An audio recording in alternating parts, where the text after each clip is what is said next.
حضرت سلیمان علیہ السلام حضرت داؤد علیہ السلام کے صاحبزادے تھے اور ان کے وارث قرار پائے۔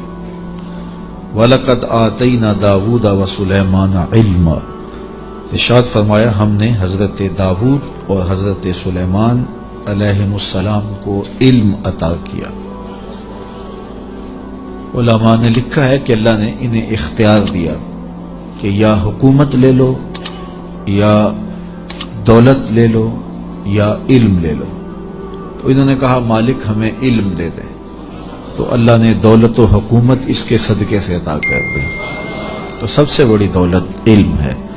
تو یہاں کہا کہ ہم نے ان کو علم کے نور سے مالا مال کیا۔ اور اگر بنظر غور مطالعہ کریں تو علم ہی شہنشاہی ہے۔ اسی زمانے میں ایک ملک کو فتح کر لیا گیا اور بادشاہ گرفتار کر کے حاضر لایا گیا، تو جو فاتح تھا اس نے مفتوح کو کہا، اس بادشاہ کو کہا کہ ہم تجھے قتل نہیں کرتے، تمہیں جان کی امان دیتے ہیں، بلکہ اس حکومت میں تجھے عہدہ دینا چاہتے ہیں، اب تم بتاؤ کہ تمہیں کون سے منصب پہ رکھا جائے۔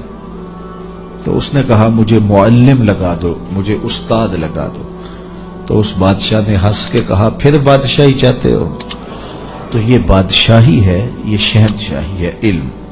تو کہا ہم نے ان کو علم کی دولت سے مالا مال کیا۔ وقال الحمد للہ الذی فضلنا علی کثیر من عبادہ المؤمنین، انہوں نے اللہ کی بارگاہ میں عرض کی کہ ساری تعریفیں اللہ کے لیے ہیں جس نے ہمیں اپنے بہت سے مومن بندوں پر فضیلت بخشی ہے۔ نعمت کا شکریہ ادا کر رہے ہیں کہ اتنے اللہ کے بندے تھے، کتنی مخلوقات تھیں اور اہل ایمان بھی کتنے تھے، لیکن ہمیں علم دے کر کے اس نے فضل و شرف عطا کیا، اس پر ہم اللہ کا شکر ادا کرتے ہیں۔ تو علم نصیب ہو جانا یہ اللہ کی بہت بڑی نعمت ہے اور اس پر شکریہ ادا کرنا چاہیے، شکریہ سے نعمت میں اضافہ ہوتا ہے۔ ووارث سلیمان و داود، اور حضرت سلیمان حضرت داود علیہ السلام کے وارث ہوئے۔ قال یا ایھا الناس علمنا منطق الطیر واوتینا من کل شیء، آپ نے کہا اے لوگو ہمیں پرندوں کی بولی سکھائی گئی ہے اور ہمیں ہر چیز عطا کی گئی ہے، بے شک یہ اللہ کا واضح فضل ہے۔ جو بھی ضروریات تھیں، تخت و تاج کے جو بھی تقاضے تھے وہ سارے کے سارے آپ کو عطا کیے گئے۔ حکومت ہے، تخت و تاج ہے، دولت ہے، فوجیں ہیں، تصرف ہے، اور غلے ہیں، جائیدادیں ہیں، زمینیں ہیں۔ کائنات کی کوئی شے ایسی نہیں ہے جس کا وافر حصہ انہیں نہ دیا گیا۔ تو کہا کہ ہمیں ہر شے دی گئی ہے اور یہ اللہ تعالیٰ کا بڑا واضح فضل ہے۔ وَحُشِرَ لِسُلَيْمَانَ جُنُودُهُ مِنَ الْجِنِّ وَالْإِنسِ وَالطَّيْرِ، اور حضرت سلیمان علیہ السلام کے لیے ان کے لشکر جنوں، انسانوں اور پرندوں میں سے جمع کیے گئے تھے۔ اللہ اکبر۔ فَهُمْ يُوزَعُونَ، جنہیں وہ بغرض نظم و تربیت جو ہے وہ آپ کی خدمت میں وہ روکے جاتے تھے اور وہ حاضر کیے جاتے تھے، جمع ہوتے، اور پھر ان کو ایک ترتیب دیتے اور لشکر آراستہ ہوتے۔ یعنی آپ کی ملک میں انسان بھی تھے، جن بھی تھے آپ کے لشکر میں، اور پرندے بھی تھے۔ اور جب آپ کا لشکر چلتا تھا تو ایک سمت جن ہوتے، ایک سمت انسان ہوتے، اور اوپر پرندے پرواز کر رہے ہوتے۔ کتنی شان و شوکت پر مشتمل لشکر ہوتا حضرت سلیمان علیہ السلام کا۔ حتی اذا اتوا علی واد النمل، یہاں تک کہ جب وہ لشکر چیونٹیوں کے میدان میں آیا اور وہاں چیونٹیاں جمع تھیں، حضرت سلیمان اپنے پورے لشکر کے ساتھ، پوری شان و شوکت کے ساتھ جب وادی نمل میں داخل ہونے لگے، قالت نملۃ یا ایھا النمل ادخلوا مساکنکم، تو ایک چیونٹی نے کہا کہ اے چیونٹیوں اپنی رہائش گاہوں میں داخل ہو جاؤ، لا یحطمنکم سلیمان وجنودہ وہم لا یشعرون، حضرت سلیمان علیہ السلام اور ان کے لشکر تمہیں کچل نہ دیں اس حال میں کہ انہیں خبر بھی نہ ہو، التفات نہ کریں، توجہ نہ کریں، تم ننھی اور مہین مخلوق ہو اور ان کی توجہ تمہاری سمت نہ ہو اور وہ گزرتے ہوئے تمہیں رون ڈالیں، بے خبری میں ایسا ہو جائے تو تم جلدی کرو اپنی بلوں میں داخل ہو جاؤ۔ اس چیونٹی نے یہ بات اپنی ہم جولیوں سے کہی۔ حضرت امام فخر الدین رازی علیہ رحمہ اسی آیت کریمہ کی تفسیر میں لکھتے ہیں کہ اس چیونٹی کو یہ علم تھا کہ اللہ کے نبی کا لشکر جان بوجھ کر ننھی جان کو بھی ضائع نہیں کرتا، تو اس لیے اس نے کہا کہیں بے خبری میں تمہیں کچل نہ دیں۔ اگر ان کی توجہ ادھر ہوئی تو وہ ایسا کبھی نہیں کریں گے کہ تمہیں کچل ڈالیں۔ تو معلوم یہ ہوا کہ اللہ کے نبی کا لشکر، نبی کا تربیت یافتہ لشکر جان بوجھ کر ننھی جان کو بھی ضائع نہیں کرتا، اور جو جسموں کے ساتھ بم باندھ کر کے چھوٹے چھوٹے بچوں میں گھس جاتے ہیں اور بازاروں میں جا کے پھٹ جاتے ہیں اور پھر بعد میں بڑے فخر سے ذمہ داریاں قبول کرتے ہیں، یہ کسی نبی کا لشکر نہیں، شیطان کا لشکر۔ نبی کا تربیت یافتہ لشکر، قرآن بتاتا ہے، یہ چیونٹی بھی جانتی تھی کہ نبی کی تعلیم اتنی واضح ہے اور نبی امن کا پیغمبر بھی ہوتا ہے، اس لیے کبھی ایسا نہیں ہو سکتا کہ نبی کا تربیت یافتہ لشکر ہو اور جان بوجھ کر کے ننھی جان کو بھی ضائع کرے۔ رسول کریم صلی اللہ علیہ وآلہ وسلم جب کوئی لشکر روانہ کرتے تو اسے حکم دیتے کہ بوڑھوں کو قتل نہیں کرو گے، بچوں کو قتل نہیں کرو گے، عورتوں کو قتل نہیں کرو گے، ان کے مذہبی رہنماؤں کو، پادریوں کو قتل نہیں کرو گے، ان کے عبادت خانے نہیں توڑو گے، فصلیں نہیں اجاڑو گے۔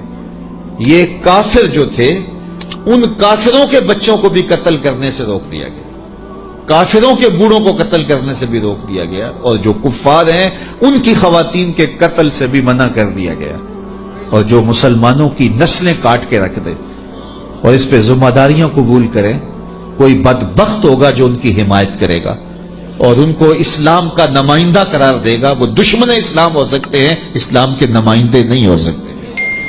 تو اس چیونٹی نے کہا کہ اپنی بلوں میں داخل ہو جاؤ، کہیں نبی کا لشکر بے خبری میں تمہیں کچل نہ دے۔ حضرت امام رازی لکھتے ہیں کہ چیونٹی کو یہ علم تھا، اس علم کی وجہ سے اس چیونٹی کو قیامت تک آنے والی چیونٹیوں کا سردار بنا دیا گیا، ملکہ بنا دی گئی قیامت تک۔ اچھا، اگر آپ کی توجہ ہو تو ذات کی چیونٹی ہے، رب نے اس کے نام کی صورت اتاری ہے۔ چیونٹی کی حیثیت کیا ہوتی ہے، لیکن وہ پیار کرنے لگی نا نبی سے، اور اس کو پتا تھا کہ نبی کی تعلیمات کیا ہوتی ہیں، تو اس تعلیم کے نتیجے میں ذات کی چیونٹی ہے، لیکن رب نے اس کے نام کی صورت اتار دی۔ تو اس چیونٹی نے کہا جلدی جلدی اپنی بلوں میں داخل ہو جاؤ، اللہ کے نبی کا لشکر کہیں تمہیں کچل نہ دے اور وہ دھیان نہ کرے، بے خبری میں کہیں ایسا نہ ہو جائے۔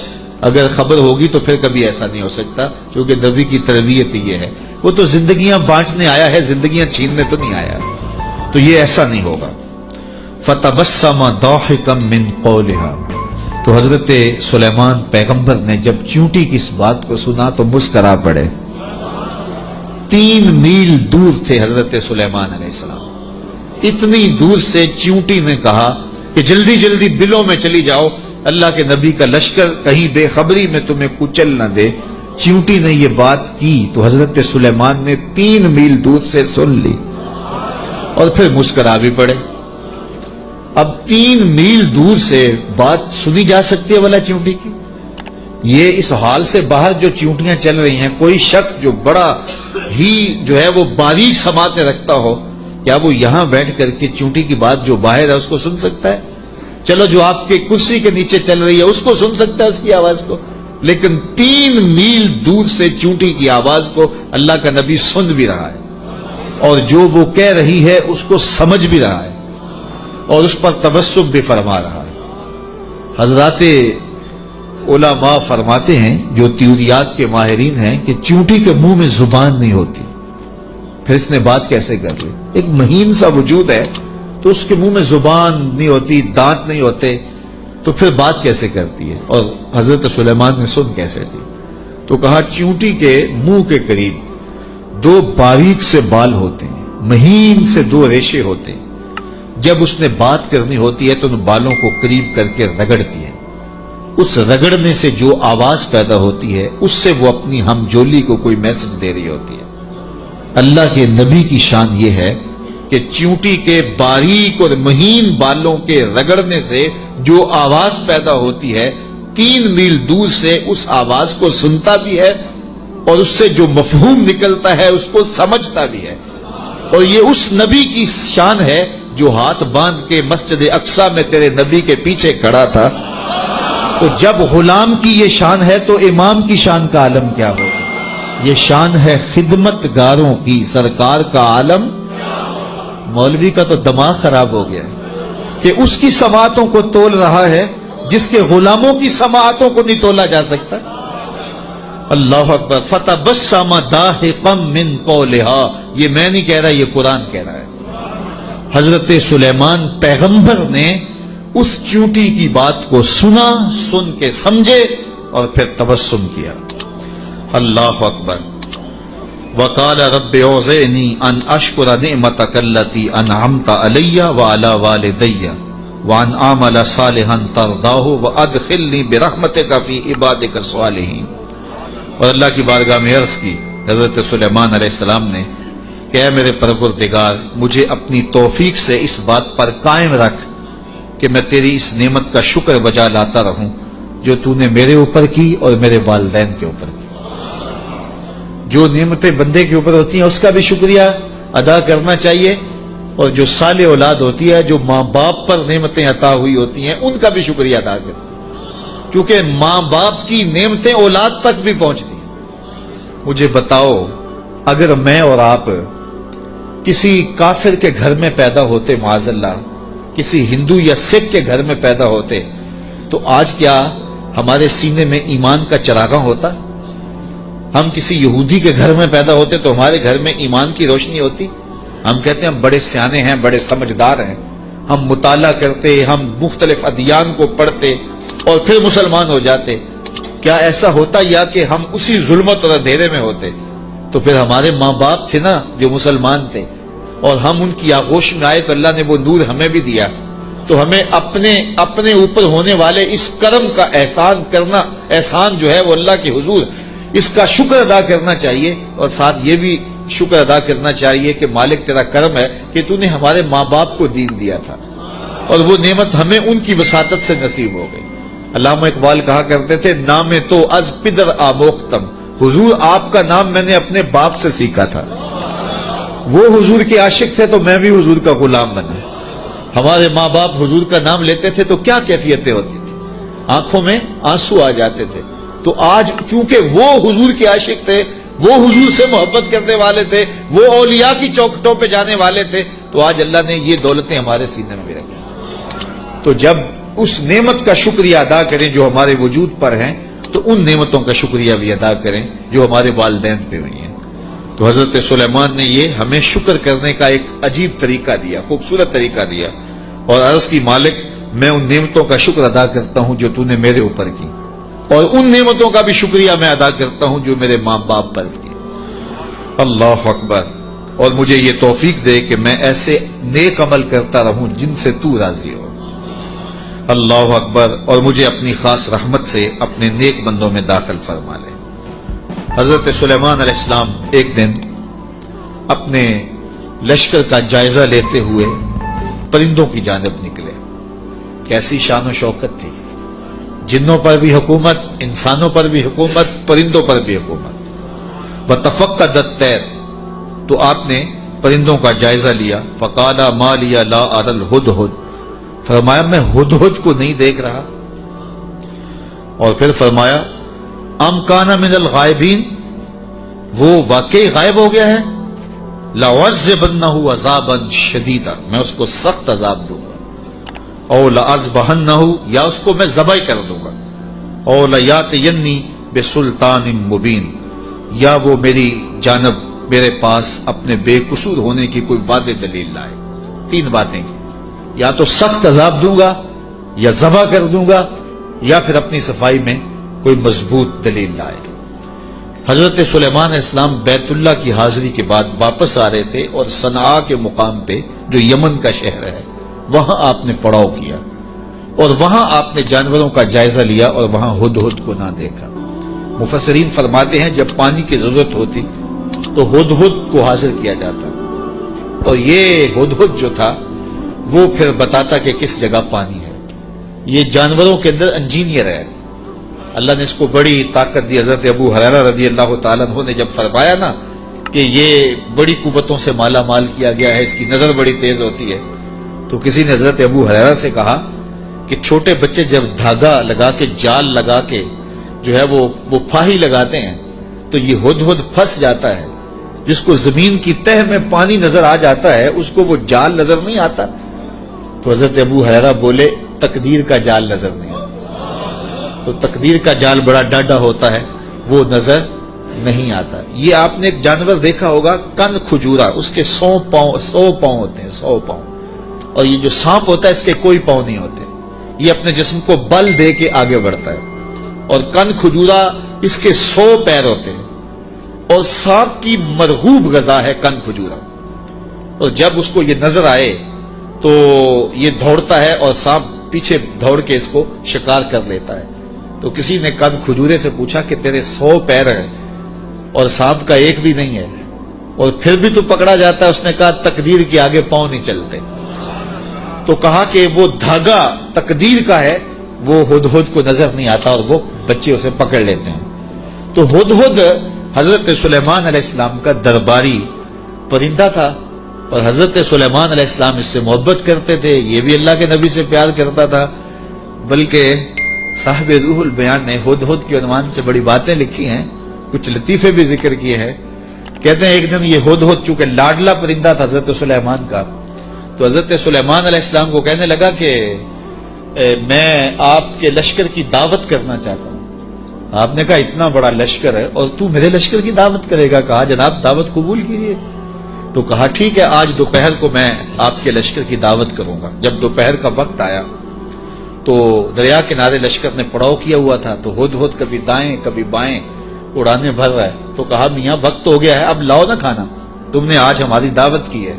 کہا جی اسی کا انتظام کر رہا ہوں۔ تھوڑی دیر کے بعد اس نے فضا میں ایک چڑیا شکار کی اور اس کو فضا میں توڑ کر کے پانی میں پھینک دیا اور لشکر کو آواز دی جس کے ہاتھ میں بوٹی آتی ہے بوٹی لے لے، باقی شوربہ پی لے۔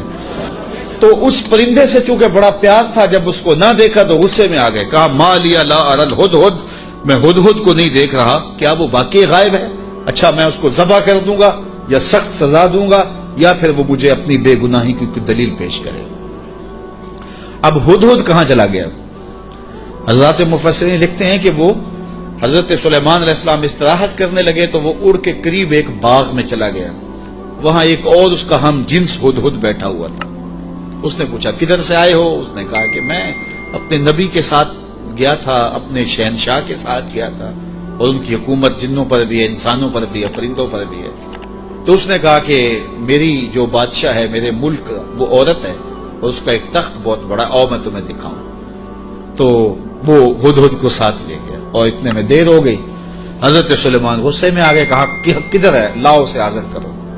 آپ کا جو درباری شہباز تھا وہ اڑا فضا میں بلند ہوا تو ہدہد آتا دکھائی دیا، تو اس نے اس کے اوپر جھپٹ کے حملہ کرنا چاہا، تو ہدہد نے کہا تجھے واسطہ دیتا ہوں اس رب کا جس نے تجھے میرے پہ طاقت دی ہے، مجھے اپنا معاملہ حضرت سلیمان کے پاس جا کے پیش کر لینے۔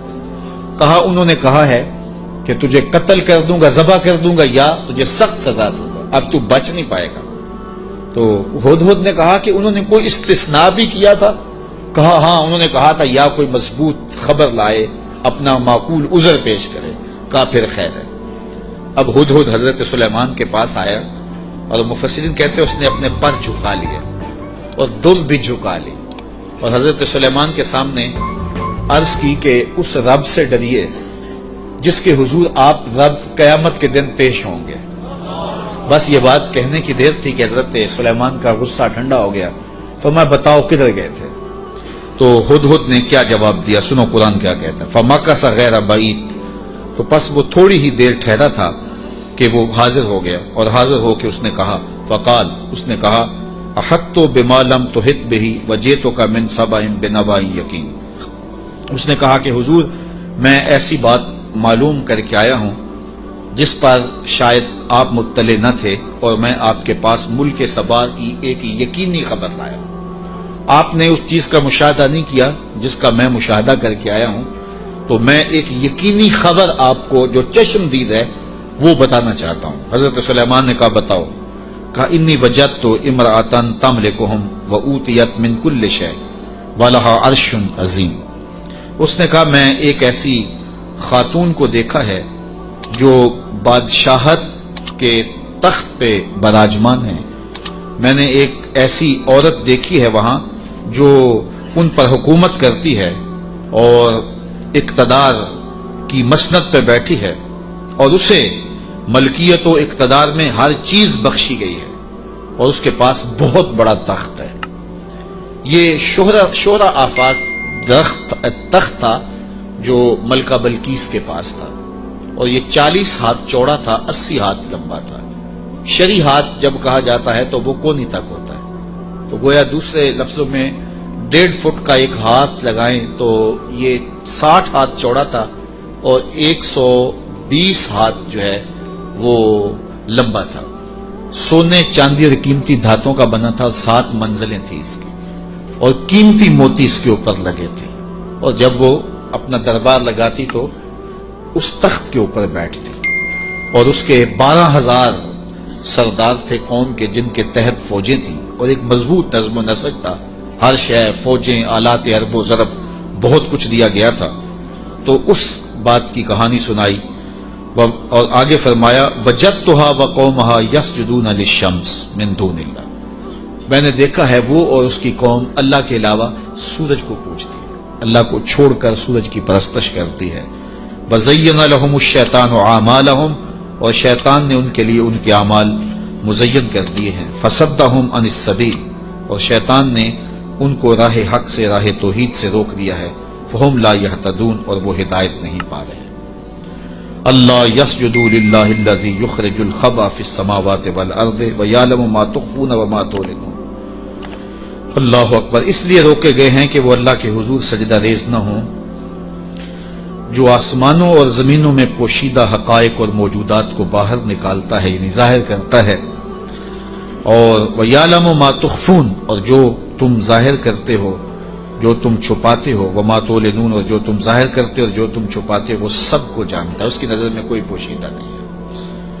اللہ لا الہ الا هو رب العرش العظیم، اللہ کے سوا کوئی عبادت کے لائق نہیں، وہی عظیم تخت اقتدار کا مالک ہے۔ ملکہ بلقیس کا تخت کیا ہے؟ تخت تو میرے رب کا ہے، عرش تو اس کا ہے، تو اس نے یہ بات کہی۔ حضرت سلیمان نے ہدہد سے کہا کالا سننظر اصدقت ام کنت من الکاذبین، کہا کہ ہم ابھی دیکھتے ہیں کہ تو سچ کہہ رہا ہے یا جھوٹ بول رہا ہے۔ کالا سننظر اصدقت ام کنت من الکاذبین، تو سچا ہے یا جھوٹا ہے۔ اذهب بکتابی ھذا فالق الیہم ثم تولى عنہم فانظر ماذا یرجعون، آپ نے خط لکھا اور ہدہد کو دیا، کہا اس کو لے جاؤ اور یہ خط ان کی طرف ڈال دو، اور اس کے بعد ان کے پاس سے ہٹ جاؤ، پھر دیکھ کہ وہ کس بات کی طرف رجوع کرتے ہیں۔ اس خط کے اوپر حضرت سلیمان علیہ السلام نے تحریر کی، ہدہد کے سپرد کیا۔ 1 مہینے کی مسافت پر تھا یہ ملک سبا حضرت سلیمان علیہ السلام کے ملک شام سے، 1 مہینہ جاتے ہوئے لگتا تھا، 1 مہینہ آتے ہوئے لگتا تھا۔ کہا یہ خط لے جاؤ میرا اور ملک سبا میں جاؤ اور ملکہ بلقیس کو دے آؤ، اور پھر دیکھو کہ وہ کیا کہتے ہیں۔ ہدہد نے خط پکڑا، بادشاہ تخت پہ بیٹھی تھی، اس نے جا کے خط پھینک دیا۔ جب ملکہ نے خط پکڑا اور اس کو کھولا اور پڑھا، نبی کی جلالت تھی، چونکہ صرف بادشاہ نہیں تھے، نبی بھی تھے، تو کہتے اس کا وجود کانپنے لگا، اور اس نے اپنی قوم کے سرداروں کو کہا کہ قالت یا ایھا الملأ انی القی الی کتاب کریم، اے میری قوم کے سرداروں، میری طرف ایک عزت والا خط ڈالا گیا ہے، علماء تفسیر نے لکھا ہے کہ یہ لفظ ہی اس کے لیے بہتری کی ضمانت بن گیا کہ اس نے نبی کے خط کو عزت والا خط کہا. بعد میں جو ہوا اور پھر وہ متی ہوئی اور اللہ نے اس کے لیے بہتریوں کے دروازے کھولے، وہ اس کی اس تکریم کی وجہ سے. خسرو پرویز کی جانب میرے رسول کریم صلی اللہ علیہ وسلم نے خط بھیجا تھا تو اس نے ٹکڑے کر دیے تھے. تو آقا کریم علیہ السلام نے جب سنا تو فرمایا اللہ اس کی سلطنت کے ٹکڑے کرے گا، اور ایسے ہوا. تو پرویز نے حضور کا خط پھاڑا تھا تو ذلیل و رسوا ہو گیا، اور اس نے اللہ کے پیغمبر کے خط کو سینے سے لگایا اور کہا یہ عزت والا خط ہے جو میری جانب ڈالا گیا ہے. انہو من سلیمان، بے شک یہ حضرت سلیمان کی طرف سے ہے. وَإِنَّهُ بِسْمِ اللَّهِ الرَّحْمَٰنِ الرَّحِيمِ، اور بے شک اس میں یہ لکھا ہے کہ اللہ کے نام سے شروع جو رحمان اور رحیم ہے. تو یہ خط سلیمان علیہ السلام کی جانب سے لکھا گیا تھا، اور وہاں اس زمانے میں خط لکھنے والا اپنا نام پہلے لکھتا تھا پھر مضمون خط کا لکھتا تھا. تو آپ نے پہلے کہا انہو من سلیمان وانہو بسم اللہ الرحمن الرحیم اللہ تعالی علیہ واتونی مسلمین. 2 لفظ لکھے. آپ نے کہا خط کا مضمون یہ تھا تم مجھ پر سربلندی نہ چاہو، مجھ سے بڑا بننے کی کوشش نہ کرنا، سربلندی نہ چاہو، اور فرما بردار ہو کے میرے پاس حاضر ہو جاؤ. بس 2 لفظ تھے، حضرت سلیمان کی مہر تھی، اور یہ خط ہدہد نے جا کے ملکہ بلقیس کو دیا. اس کا وجود کانپنے لگا. پھر وہ سنبھلی اور اپنے سرداروں سے کہنے لگی قالت یا ایھا الملؤ افتونی فی امری ما کنت قاطعۃ امرا حتی تشہدون. اے میرے درباریوں، تم مجھے بتاؤ اس معاملے میں کیا تمہارا مشورہ ہے، چونکہ میں کسی بھی معاملے میں قطعی فیصلہ کرنے سے قبل تمہیں حاضر کرتی ہوں اور تم سے مشورہ لیتی ہوں. مشورے کے بغیر میں نے آج تک کبھی قدم نہیں اٹھایا، اور یہ میرا معمول ہے. اب یہ خط آیا ہے، اس کا یہ مضمون ہے جو میں تمہیں سنایا ہے، اب تم بتاؤ کہ اب کیا کیا جائے. اب 12,000 سردار تھے اور ان کے ماتحت فوجیں تھیں.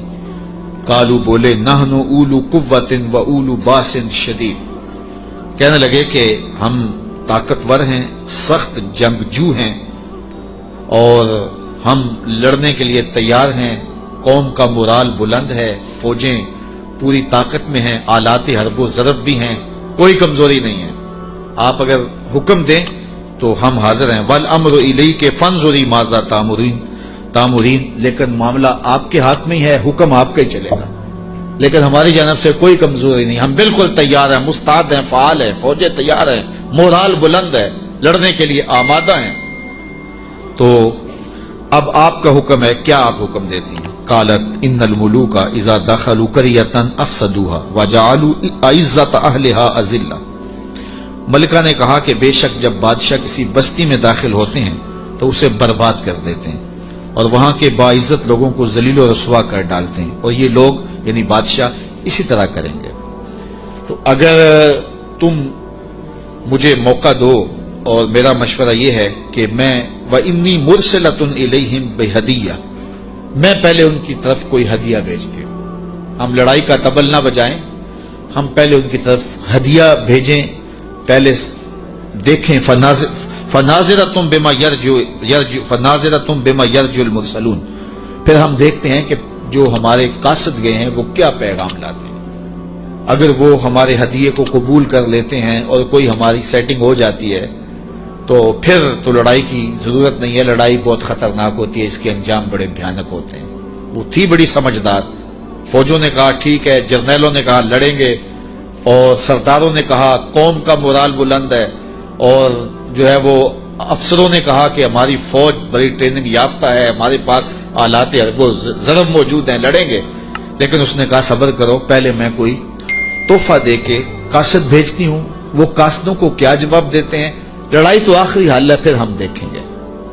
فلما جاء سلیمان، جب قاصد حضرت سلیمان کے پاس آیا، کہتے ہیں وہ تحفہ کیا تھا؟ مفسرین نے لکھا ہے کہ وہ سونے کی اینٹ تھی، اور اس کو قیمتی کپڑے میں دیباج میں لپیٹ کر کے باقاعدہ اس کے لیے جو ہے وہ ایک چیز بنائی گئی، اور غلافوں میں لپیٹ کر کے وہ خادم حضرت سلیمان کے پاس قاصد لے کر حاضر ہوا کہ ان کو اینٹ پیش کریں، چونکہ سونے اور چاندی سے بادشاہ لوگ بڑے خوش ہوتے ہیں. حضرت سلیمان کو جب پتا چلا کہ ان کے قاصد آ رہے ہیں اور اللہ کے نبی نے نور نبوت سے دیکھا بھی وہ کیا لا رہے ہیں، تو جنوں کو کہا حاضر ہو جاؤ، حاضر ہو گئے۔ کہا 1000 سونے کی اینٹیں میرے تخت کے آگے فرش پر بچھا دو۔ تو جب اینٹیں بچھی ہوئی انہوں نے دیکھی تو وہ جو تحفہ لے کے آئے تھے سنبھال کے ایک اینٹ، انہوں نے دیکھا کہ وہ اینٹیں تو قدموں میں پڑی ہوئی، تو اب وہ تحفہ دیتے ہوئے شرم محسوس کرنے لگے، کیا دے، الٹے بانس بریلی کو، یہاں تو اینٹیں قدموں میں پڑی ہوئی ہیں۔ علاؤ الدین خلجی ساری زندگی تڑپتا رہا کہ حضرت خواجہ نظام الدین اولیاء کی بارگاہ میں حاضری دوں۔ آپ مانتے نہیں تھے، آپ کا مزاج ایسا تھا کہ شاہوں سے گریزاں تھے، تو اس نے بڑا زور کیا۔ خیر جب اس نے یہ ارادہ کر لیا کہ میں حاضر ہونا ہے تو آپ نے علاؤ الدین کو لکھا کہ فقیر کی خانقاہ کے 2 دروازے ہیں، اگر تو ایک سے آیا تو میں دوسرے سے باہر نکل جاؤں، اور اگر تو نے زیادہ تنگ کیا تو تیرا شہر چھوڑ جاؤں گا۔ خیر بادشاہ نے ایک دن جو ہے وہ بغیر بتائے خانقاہ میں حاضری دی۔ شیخ کو پتا چلا تو انہوں نے دروازے پر پہرے دار کھڑے کر دیے کہ بادشاہ کو اندر نہیں آنے دینا۔ بادشاہ نے ان کے تیور پڑے فقیروں کے، تو یہ جو پیروں کے مرید ہوتے تو دیوانے ہیں، کہا کہ یہ تو مر جائیں گے لیکن شیخ کے دروازے سے اندر نہیں جانے دیں گے۔ تو بادشاہ کو شرارت سوجی تو اس نے کاغذ کے ٹکڑے پہ لکھا کہ یہ کیا ہوا کہ بادشاہوں کے دروازوں پہ بھی بواب چوکیدار اور فقیروں کے دروازے پہ بھی بواب۔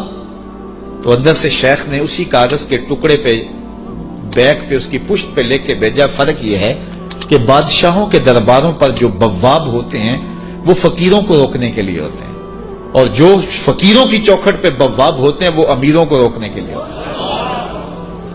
بادشاہ کہنے لگا کہ مجھے حضرت کی خانقاہ تو دیکھنے کی اجازت ہوگی۔ خدام نے کہا کوئی حرج نہیں ہے۔ تو وہ خانقاہ لنگر خانہ دیکھنے لگا، بہت بڑی خانقاہ تھی۔ تو جب وہ استبل میں گیا تو کیا دیکھا کہ جو گھوڑے ہیں ان کی جو میخیں ہیں، قلعے ہیں، وہ چاندی کے ہیں، اور جو ان کے پاؤں میں زنجیریں پڑی ہوئی ہیں جن سے وہ بندھے ہوئے ہیں وہ زنجیریں سونے کی ہیں۔ تو بادشاہ بڑا حیرت زدہ ہوا، تو اس نے پھر کاغذ کے ٹکڑے پہ لکھا کہ یہ کیا ہوا کہ بادشاہوں کے پاس بھی سونا اور چاندی اور فقیروں کے پاس بھی سونا اور چاندی، فرق کیا ہوا؟ تو شیخ نے جواب میں لکھ کے بھیجا، فرق یہ ہے بادشاہ خزانوں میں سنبھال کے رکھتے ہیں، فقیر گھوڑوں کے قدموں میں ڈال کے رکھتے ہیں۔ تو حضرت سلیمان علیہ السلام نے 1000 اینٹ بچھوا دی۔ آپ جانتے ہیں جب بہار چین آیا نا حضرت عمر کے زمانے میں، جب ایران فتح ہوا تو سب سے دنیا کے اس وقت نامور اشیاء میں سے بہار چین ایک بہت بڑا قالین تھا، جس کو بہار چین پہ بٹھا دیا جاتا وہ ناز کرتا ہے کہ میں بہار چین پہ بیٹھے۔ آج وہ کسی کو وہ سرخ قالین پہ جو ہے وہ لے کے جاتے ہیں تو کہتے ہیں میرے لیے سرخ قالین بچھائے گئے، امریکہ میں یا جو ہے وہ میرے لیے جو ہے وہ برطانیہ میں یہ اعزاز دیا گیا ہے کہ مجھے سرخ قالینوں پہ میرا استقبال کیا گیا، سرخ قالین بچھائے گئے۔ بہار چین یہ ایک ایسا قالین تھا کہ جس پہ بیٹھ جانا اور جس پہ چلے جانا یہ بڑے دنیا کے لوگ جو ہے وہ فخر سمجھتے تھے۔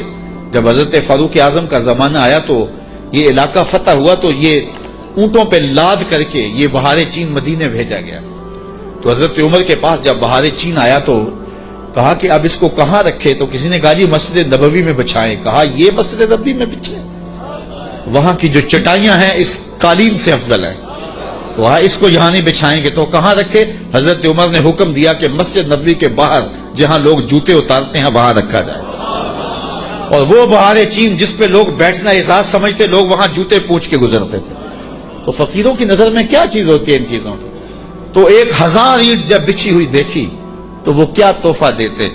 حضرت سلیمان علیہ السلام نے کہا کالا اتو مدوننی بمال، تم مجھے مال سے میری مدد کرتے ہو؟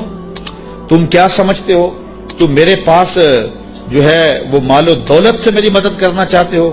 فما آتانی اللہ خیر مما آتاکم، اللہ نے جو مجھے دیا ہے وہ اس سے بہتر دیا ہے جو تم کو دیا ہے، تمہارے سے بہتر مجھے نوازا ہے۔ بل انتم بہدیتکم تفرحون، بلکہ اپنے ہدیے پہ تم خوش ہو کہ یہ مال ہے، ہم مال کے ہدیے کو قبول نہیں کرتے۔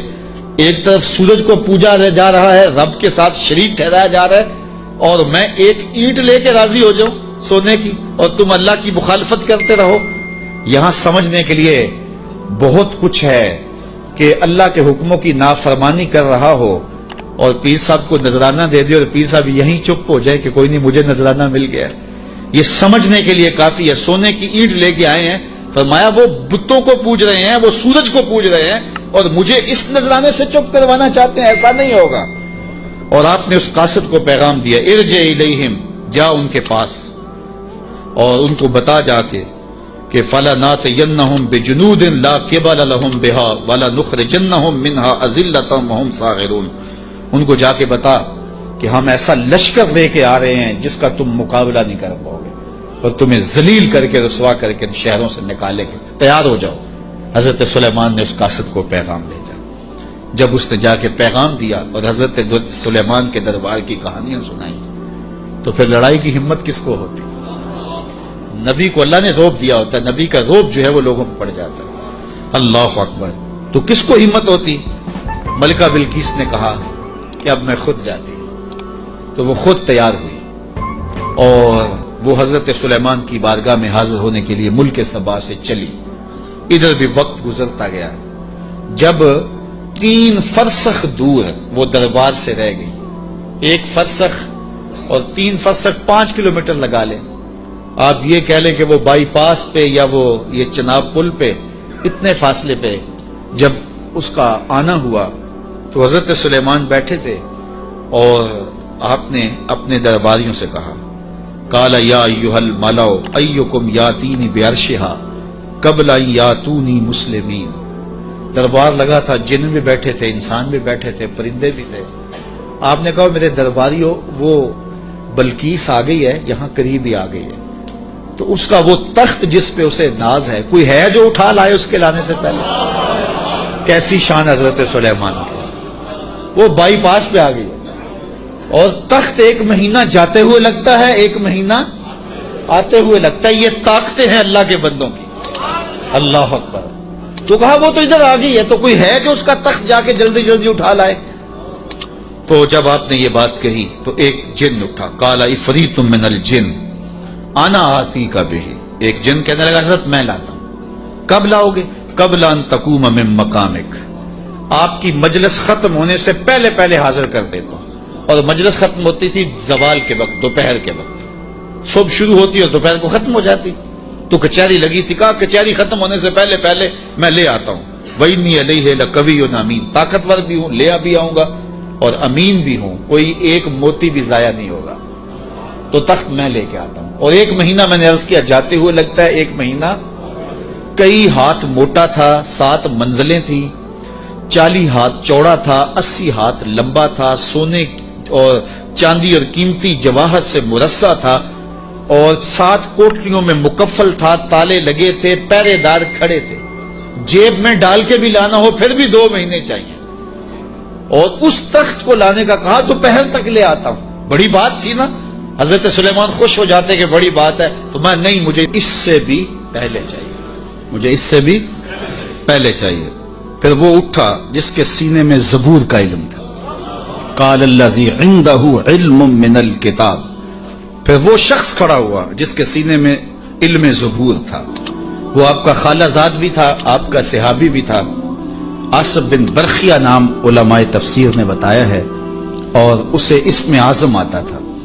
وہ کھڑا ہو گیا، اس نے کہا انا آتی کا بہی، حضرت میں لے آتا ہوں۔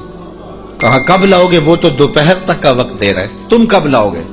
تو سنو اس نے کیا کہا، بولا قبل ان یرتد الیک طرفک، حضور آپ آنکھ بعد میں جھپکیں گے، تخت پہلے پڑا ہوگا، آپ آنکھ بعد میں جھپکیں گے، تخت پہلے پڑا ہوگا۔ اللہ اکبر۔ فلما رآہ مستقرا عنده قال ھذا من فضل ربی، حضرت سلیمان نے بھی آنکھ جھپکی نہیں تھی، تخت سامنے پڑا ہوا۔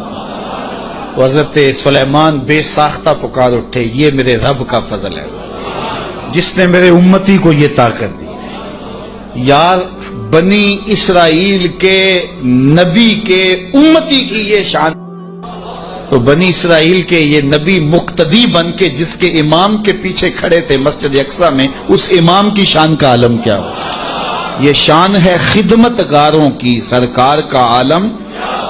کہا میں لاتا ہوں، اور اس کے آنے سے پہلے کیا حضرت آنکھ جھپکنے سے پہلے حاضر کر دو۔ اور حضرت سلیمان نے ابھی آنکھ جھپکی نہیں، تخت سامنے پڑا ہوا تھا۔ اللہ اکبر۔ لیبلونی ااشکر ام اکفر، کہا کہ میرے رب نے مجھے آزمایا ہے، میرا رب مجھے پرکھتا ہے کہ میں اس کا شکر کرتا ہوں یا کفران کرتا ہوں یا انکار کرتا ہوں۔ اللہ اکبر۔ فرمایا فمن شکر فانما یشکر لنفسہ، جو شکر کرتا ہے وہ اپنے لیے ہی شکر کرتا ہے، اللہ کا کیا فائدہ کرے گا، اپنا ہی فائدہ ہوگا۔ تو میں اس کا شکر کرتا ہوں جس نے میرے ایک امتی کو یہ طاقت عطا کی، یہ شان عطا کی۔ یار جب بنی اسرائیل کے ایک ولی کی یہ شان ہے تو اس امت کے اولیاء کی شان کا عالم کیا ہوگا۔ صرف ایک واقعہ، شہر بخارا میں، شہر کابل میں حضرت امام شاہ نقشبند بخاری علیہ رحمہ تشریف لائے تو لوگوں کا ہجوم ہو گیا۔ بادشاہ وقت کی لونڈی وہاں سے گزرتے ہوئے رکی تو لوگوں کا ہجوم دیکھا، کہا ماجرا کیا ہے؟ کہا بخارے والے پیر آئے ہوئے ہیں۔ تو کہا یہ پیر کیا ہوتے ہیں؟ لوگوں نے بتایا یہ اصلاح قلب کرنے والے لوگ ہوتے ہیں، یہ دلوں کے حکیم ہوتے ہیں، ڈاکٹر ہوتے ہیں، اور یہ باطن کی صفائیاں کرنے والے لوگ ہوتے ہیں، اور اللہ نے ان کو تکوینی اور تشریعی طاقتیں بھی عطا کی ہوئی ہوتی ہیں، اور کبھی ایسا ہوتا ہے کہ یہ اوکھے ویلے کام بھی آتے ہیں۔ اس نے سوچا کہ شیخ سے نسبت قائم کر لینے میں کوئی حرج نہیں ہے، تو اس نے حضرت شاہ نقشبند بخاری کی بیعت کر لی۔ چلو پیر تو کوئی ہونا چاہیے، تو انہوں نے ان سے بیعت کر لی۔ شیخ نے جو وظائف بتائے اور تلقین کی، ذکر کی اور اچھائی کی طرف سبق دیے، تو صالحہ تو وہ پہلے ہی تھی لیکن مزید رنگ چڑھ گیا۔ تو بادشاہ جب اس کی خدمت کو دیکھا تو بڑا خوش ہوا۔ جو باقی لونڈیاں تھیں وہ حسد کرنے لگی۔ ایک دن انہوں نے بادشاہ کے دربار سے، بادشاہ کے گھر سے چوری کر کے زیور ایسی جگہ پہ چھپا دیے اور اس پہ الزام لگا دیا اور پھر برآمد بھی اس سے کروا دیے۔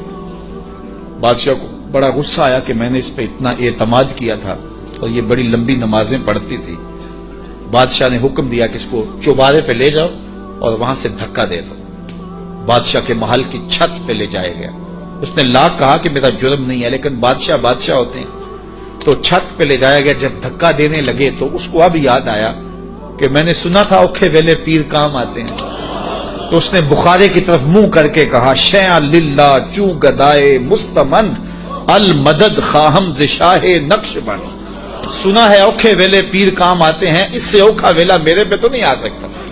یہ اس نے کہا تو پیچھے جلاد نے دھکا دے دیا۔ جب نیچے آئی تو حضرت شاہ نقشبند بخاری کا دامن پھیلا ہوا تھا۔ آپ نے آرام سے پکڑ کے نیچے رکھ دیا تو اس نے حیرت سے پوچھا حضرت آپ کب آئے ہیں؟ تو شاہ نقشبند بخاری فرمانے لگے تو از چبارہ آمدی من از بخارا آمدم، تو چبارے سے چل پڑی تھی میں بخارے سے چل پڑا۔ تو کہا حضرت آنکھ جھپکنے سے قبل وہ تخت حاضر کر دوں گا۔ جب تخت حاضر ہو گیا کہا یہ میرے رب کا فضل ہے جس نے مجھے اتنی طاقت عطا فرمائی۔ ومن کفر فإن ربی غنی کریم۔ اور اگر کوئی ولیوں کی اس طاقت کو نہیں مانتا، نبیوں کی اس طاقت کو نہیں مانتا، اللہ کے بندوں کی طاقتوں کو نہیں مانتا، اللہ کو پرواہ بھی کوئی نہیں۔ نہ مانے کوئی، اللہ کو کیا پرواہ ہے، وہ غنی بھی ہے اور کریم بھی ہے۔ کالا نکروا لہا عرشہا ننظر اتہتدی ام تکون من الذین لا یہتدون۔ آپ نے فرمایا جلدی جلدی کرو، تخت کا حلیہ بھی بدل دو، اس کی شکل جلدی جلدی تبدیل کر دو، تاکہ جب وہ آئے تو ہم دیکھیں کہ وہ اس کو پہچانتی ہے یا نہیں پہچانتی۔ تو تخت کا حلیہ بدل دیا گیا۔ فلما جاءت، جب ملکہ بلقیس پہنچی، قیل اہٰذا عرشک، کہا تیرا بھی اس جیسا کوئی تخت ہے؟ اس تخت کی طرف اشارہ کر کے کہا کہ کیا تمہارا تخت اسی طرح کا ہے؟ تو قالت کانہ ہوا، بولی یہ وہی تو ہے، یہ وہی تو ہے، بولی یہ وہی ہے۔ وَأُوتِينَا الْعِلْمَ مِنْ قَبْلِهَا وَكُنَّا مُسْلِمِينَ۔ اس نے کہا کہ ہمیں اس کی پہلے ہی خبر ہو گئی۔ حضرت آپ تخت کو بدل بدل کے نہ دکھائیں، ہم پہلے ہی مان گئے ہیں، ہم پہلے ہی مان گئے ہیں، اور ہم مطیع بن کے آئے ہیں، فرما بردار بن کے آئے ہیں۔ وَصَدَّهَا مَا كَانَتْ تَعْبُدُ مِن دُونِ اللَّهِ، اور اس ملکہ کو اس معبود باطل نے پہلے قبول حق سے روک رکھا تھا۔ اللہ اکبر۔ کس نے؟ جس کو وہ اللہ کے علاوہ پوچھتی تھی۔